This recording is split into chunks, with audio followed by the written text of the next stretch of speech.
the orthoPAC, hosted by Sam Dyer. Welcome to the orthoPAC, where we discuss up-to-date orthopedic topics for the busy clinician. I invite you to sit back and relax as I attempt to fill in the gaps between education, current events, and real-world practice. Welcome back, listeners. Today I have Dr. Bert. Dr. Bert is a fellowship-trained orthopedic surgeon who currently practices at the Arizona Sports Medicine Center, ASMC. He recently gave our Phoenix attendees a lecture on FAI, Femoral Acetabular Impingement, and is here today to discuss it with me. Dr. Bert, welcome to our podcast. Thank you for having me. We're excited to have you on. And it was a great talk, and when I have the privilege of seeing the videos before they come out, and I'm really excited about it. I hope everybody listening to us is able to look at those. Dr. Bert, when we talk about FAI, what is FAI and what causes it? What are risk factors for that?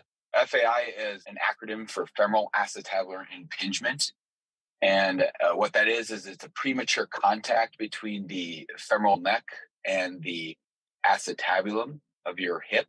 And it leads to a triad of symptoms, including clinical symptoms, as well as physical exam findings, and then as well as symptoms that the patient experiences. Typically, the symptoms that patients experience are groin pain. That can be positional. So that can be groin pain you experience when you sit in a flex position. So you're about 90 degrees of flexion or going into a squat. They also can be symptoms of clicking, catching, or giving away, or even symptoms of instability. The physical exam findings we typically see from these are when you bring the hip up into flexion and across the body, they experience pain in the groin area. Also, they can have limited range of motion as well. What we see on imaging or x-rays is typically extra bone growth around the hip. So that can be on the femoral neck side, or it can be on the socket side. We think, the cause of FAI, we think is a result of there's a congenital component. So you're just born that way, or you're, it's genetic.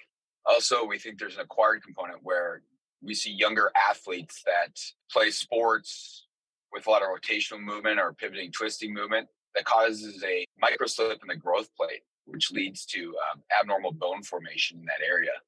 Over time, when their growth plates fuse, they're left with this extra bone on the femoral neck. And then this can lead to labral tears in the future from just kind of repetitive micro trauma they experience with flexion type of activity or sports with rotation or high impact.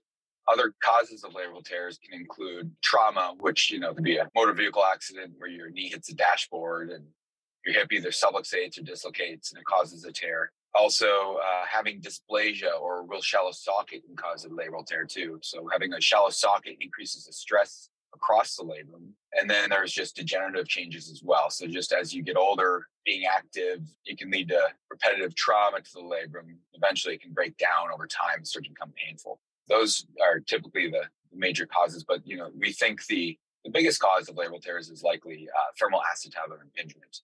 Gotcha. And just to go over the FAI a little bit, CAM and pincer impingement, could you please speak on those a little bit? Just what the difference is, and is it usually one or the other or both? So there's two different types of impingement. There's pincer impingement, which is extra bone growth around the socket or acetabulum. So patients typically have on x-rays a deeper socket, and we're able to measure that on x-rays and look at certain numbers. So we'll measure, and if it's the general population has a normal range of we call it center edge angle, and if your center edge angle or the depth of your socket is deeper or a larger number, then you can have what we call pincer. So that's a deeper socket, which leads to that premature contact on the femoral neck when you're in flexion. And those patients typically are patients that are in their 40s or 50s, have a deeper socket, and it can be a result of congenital, or it can be acquired as well. So we do see some patients form a deeper socket over time from repetitive trauma to the labrum, which can lead to calcification of the labrum, which forms a deeper rim over time. So the labrum actually becomes a part of the labrum or part of the rim, which ossifies or calcifies. And so that's on the acetabular side. Now on the femoral neck side, when we see extra bone growth, on the femoral neck, what I just discussed earlier was growth plates slipping, forming extra bone. That's called cam impingement. And so when we look at those patients on their x-rays, certain views, we can see what we call a pistol grip deformity. And so when you're looking at the femoral neck, one side of the femoral neck is flatter or more convex. The other side's concave. So the convex side is the area that has the abnormal bone growth. So that's called cam impingement. So we see that in patients who are typically younger, athletic, more common in males and females.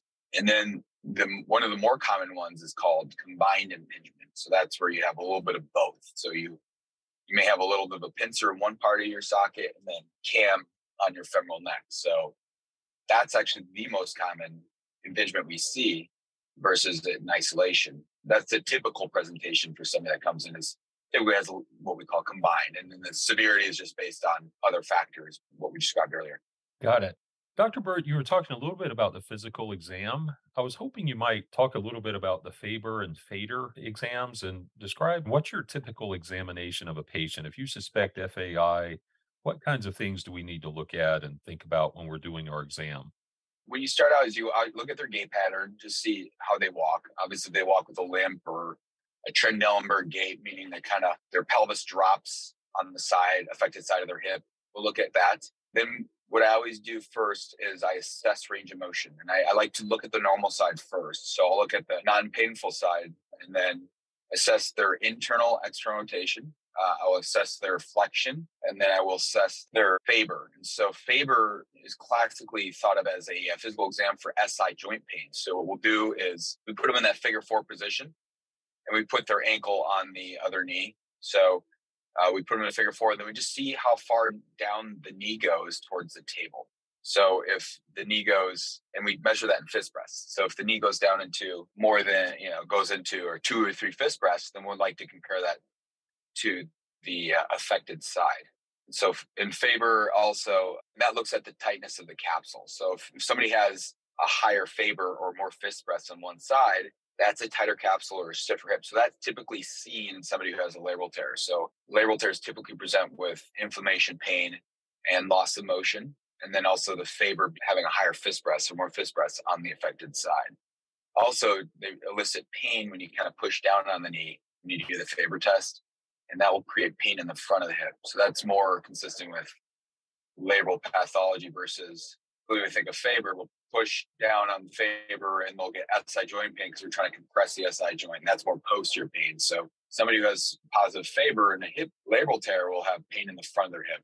The other exam finding is just limited range of motion. So you'll typically, somebody with a cam lesion will have loss of internal rotation and sometimes external rotation as well. But you'll notice that their internal rotation will be limited because when you internal rotate that hip, that femoral neck's hitting the acetabulum. So it's losing motion with internal rotation. And then Fader is an acronym for flexion, adduction, internal rotation. And so that's flexing the hip up, bringing the knee across the body and internal rotating the leg. And that should elicit some groin pain. And that's about 95% sensitive in picking up a labral tear. So that's kind of the most definitive physical exam finding in terms of a labral tear. So we do see a small subset of patients who have labral tears that don't get groin pain with Fader, but they do get more lateral hip pain or buttock pain. And so that's more atypical presentation, but that can be seen. And then those are patients that typically have a labral tear that's more, not necessarily in the front of the hip, but more on the side or back. Those are probably the most common exam findings I use. I do look at strength as well. So I'll check the strength of their abductors, adductors, hip flexion, their gluteus medius and minimus. And then I like to check their spine as well. So I want to make sure that there's not any crossover pathology that could be causing some of the pain. So sometimes we see patients have lower back pain that can radiate to the front of their hip. So you want to make sure that they're not having any of those symptoms with checking a lumbar exam. That's a typical physical exam when patients come to my clinic. Got it. That's a great review for our listeners and our new folks. Make sure you understand the Faber and Fader exams for labral pathology. Stay tuned to next week when we discuss diagnostic modalities and treatment for FAI. Hi, listeners. This is Sam Dyer from the Ortho PAC. I hope to see you in Charlotte this May. We have our annual spring meeting. Charlotte dates are May the 5th and 6th. If you have any questions or questions about the content, please look at paos.org under CME.